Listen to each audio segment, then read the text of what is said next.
Hai, bună seara, dragilor! M-am oprit din nou într-un autogrill pe Adriatică și dușulescu, acum pauză până mâine dimineață. Și vreau să fac video că am rămas dator cu o explicație. Am uitat să vă zic că nu v-am zis cum se numește berea care am băut-o în weekend.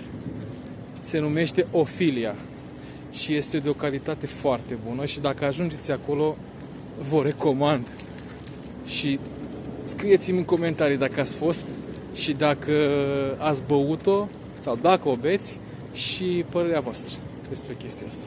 Și vreau să menționez că am jucat o leacă teatru cu berea ca să vă induc în eroare că eram sub influența băuturii alcoolice, dar nu eram, aveam o bere care, da,